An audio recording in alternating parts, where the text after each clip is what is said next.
दर्जन भर गांव में किसानों की फसल बर्बाद हो गई है, लेकिन आज तक किसी भी अधिकारी कर्मचारी ने उक्त मामले को गंभीरता से नहीं देखा।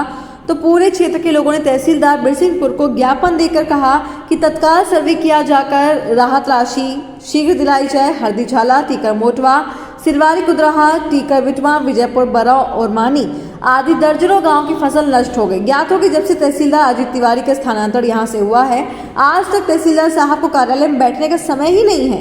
यहां तक कि पूरे क्षेत्र के लड़के ईडब्ल्यूएस का रिकॉर्ड बनवाने के लिए परेशान है, लेकिन आज तक एक भी डब्ल्यूएस नहीं बनाया गया। पुष्टि पर कहते हैं पावर नहीं, ऑफिस तो लावारिस हालत पड़ा है। ज्ञापन सौंपने रजनीश तिवारी, राम सुशील, अंक, देव सिंह, लकी सिंह, रोहित, द्वारिका प्रसाद, रमेश कुमार, भगवान दीन, मनोज यादव, रावेंद्र शुक्ला, दीपक, विजय सिंह वंश, गोपाल भैया के साथ तमाम किसान मौजूद रहे। उन्होंने कहा कि तत्काल सर्वे नहीं किया गया तो हम सब मिलकर आंदोलन करने को मजबूर होंगे।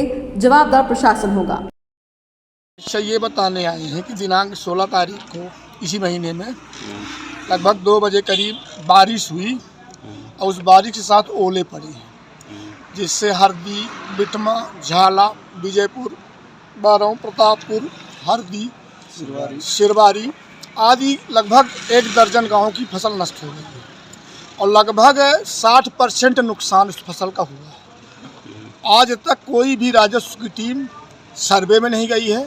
हम लोगों ने ज्ञापन दिया कि ये सर्वे करा लें, यदि हम लोग झूठ बोलते हैं तो उसको ला के सामने खड़े करें, यदि सही है तो सर्वे करके किसानों को जो राहत राशि है वो दिलाएं, और न दिलाएंगे तो हम लोग फिर अंत में आंदोलन करेंगे। कितने मतलब किसानों प्रभावित हुए? लगभग दर्जन भर गांव में कम से कम 2 सैकड़ा किसान के ऊपर नुकसान हुई है। 96% किसानी से हम लोग जी रहे हैं। चलिए, क्या समस्या है, कैसे बिक गया? दिनांक 16 तारीख को लगभग 2:30 बजे के करीब 2:30 बजे के करीब आंधी, पानी और ओलावृष्टि हमारे गांव सिरवारी आसपास के गांव में लगभग 1 दर्जन के करीब गांव हैं। कुदराहा हो गया, बतकन हो गया, हरदी हो गया। तो इतनी भयंकर तबाही मचाई है प्रकृति ने कि फसलें पूरी तरह से चौपट हो गई और लगभग 3 दिन बीत चुके और राजस्व का या कृषि विभाग का या किसी प्रकार का कोई भी प्रशासनिक अधिकारी गांवों में किसानों की सुध लेने नहीं पहुंचा कि किसान किस स्थिति में है।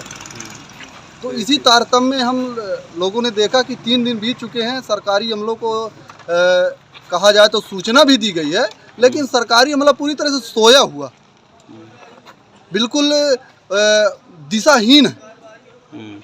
तो हम लोग लगभग क्षेत्र के जितने भी किसान हो सके हैं, हमने यहाँ आके ज्ञापन दिया है और श्रीमान जी से निवेदन किया है कि आप अपने राजस्व की टीम हमारे गाँव में भेजें और सर्वे कराकर हम लोगों को उचित मुआवजा दिलाने की कृपा करें।